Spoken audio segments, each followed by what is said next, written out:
வணக்கங்க. நம்ம ஏற்கனவே கலியுகத்தில் தான் இருக்கோம். அதனால் நம்ம என்ன பண்ணணும், இந்த 50 அடிக்கிற தோனியாக இருக்கட்டும், 100 அடிக்கிற கோலியாக இருக்கட்டும், நம்ம வாழ்க்கையில் நம்ம எப்படி 50 அடிக்க போகிறோன்னு எனக்கும் தெரில. கஷ்டமான சூழ்நிலை தாங்க. ஏன்னா ஒரு இளைஞர்லாம் ஹார்ட் அட்டாக்கில் இருக்கும்போதெல்லாம் பார்க்கும்போது ரொம்ப மனசு கஷ்டமாக தான் இருக்குது. அதனால் நம்ம இன்றைக்கி வீடியோவில் என்ன பண்ணுறோன்னா, நடக்கிற நாப்பில் என்ன வந்துட போகுதுங்க, ஒரு 20 நிமிஷம் 30 நிமிஷம் நடக்க போகிறோம். நம்ம அதை போட்டு அது மனசு கஷ்டமான வேலையா, லேசாக அப்படியே காற்றுல அப்படியே ஜாலியாக அப்படி ஹெட்ஃபோனை மாட்டிட்டு நீட்டாக போயிட்டு நீட்டாக நடந்ததுனால இதனால் நம்மளுக்கு எவ்வளோ நன்மை நடக்குது பாருங்கள். நம்ம உடல் எடை குறையுது. அதாவது நீங்கள் குண்டாக இருந்தீங்க அப்படின்னா உங்களுடைய உடல் எடை குறையுது. நம்ம மனசு சமநிலைப்படுத்தப்படுது. சரிங்களா?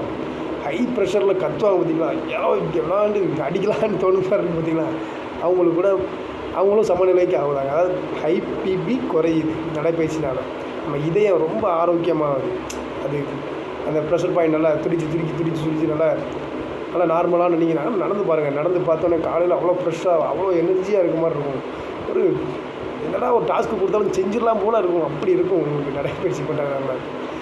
சைக்கிளிங் பண்ணுங்கள். சைக்கிளிங் அப்படியே சூப்பராக ஒரு போய் சைட் அடித்த மாதிரி இருக்கும், அப்படியே சைட்டை பார்த்த மாதிரி இருக்கும். அது நான் சைட்டுங்கிறது நம்ம வேலை பார்க்குற ஒர்க் பண்ணுறத சைட்டுன்னு சொன்னேன். நீங்கள் எதுவும் தப்பாக நினச்சிக்க வேண்டாம். அதனால் அப்படி ஜாலியாக நடக்கிடுங்க. சர்க்கரை நோய் இதில் ரொம்ப கட்டுப்பாட்டுக்கு வரும். அதான் இதில் வந்து என்ன முக்கியமான விஷயம் என்னென்னா, ஒட்டுமொத்த நோயோட கூடாரமே இந்த சர்க்கரை நோய் தான், டயபெட்டிஸ் தான். அதாவது டயபெட்டிஸ் வந்துட்டுனா, உங்களுக்கு டயபெட்டிஸ் வந்துட்டு வச்சுக்கோங்களேன்.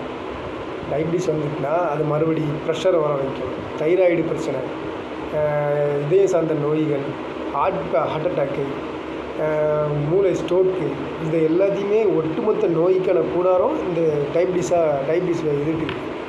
அதனால் நம்ம என்ன பண்ணணும்னா, அதை நம்ம இது ரொம்ப விருதளவில் தடுக்குது. 30 நல்லா தடைப்பயிற்சி பண்ண நல்லா சர்க்கரை நோய் கட்டுப்பாட்டுக்கு வருது. அது எப்படி கட்டுப்பாட்டுக்குள்ளே வருதுன்னு, இந்த இப்படி நடக்கிறது மூலமாக எதுக்கு கட்டுப்பாட்டுக்கு வருதுங்கிறத நான் உங்களுக்கு வீடியோவில் கிடைக்கும். அடுத்த வீடியோவில் உங்களுக்கு கண்டிப்பாக சொல்லித்தரேன். சரிங்களா?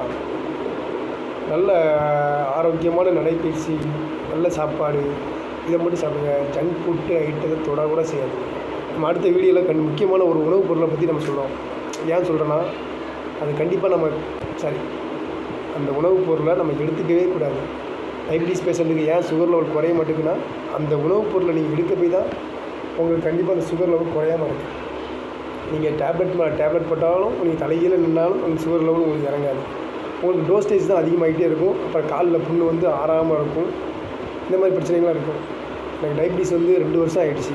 நான் இன்ன வரைக்கும் மாத்திரையும் போட்டது கிடையாது, ஒன்றும் போட்டது கிடையாது. டாக்டரே சொல்லியிருக்காங்க, உனக்கு சுகர் லெவல் குறையுது, அதனால் உனக்கு டேப்லெட் போட்டால் சுகர் இன்னும் குறைய தான் செய்ய விட்டாங்க. அதுலேருந்து நான் டேப்லெட் போடுறதில்ல. இதை பற்றி விளக்கங்க தான் உங்களுக்கு சொல்லி கொடுத்துட்டே இருக்கேன். சரிங்களா? ஒன்றா கற்றுக்கோங்க, ஒன்றா தெரிஞ்சுக்கோங்க. குழந்தைகள்னாலும் சரி, ஜங்க் ஃபுட்டு வாங்கி கொடுக்காதீங்க. அவங்க அழுதாலும் அடம் பிடிச்சாலும் வாங்கி கொடுக்காதீங்க. ஒரு வாங்கி கொடுக்குறதா இருந்தால் கூட மதிய நேரங்களில் வாங்கி கொடுங்க. அவங்களுக்கு இரவு நேரங்களில் காலையிலையும் வாங்கி கொடுக்காதீங்க. சரிங்களா? நன்றிங்க. நம்ம அடுத்த வீடியோவில் பார்ப்போம்.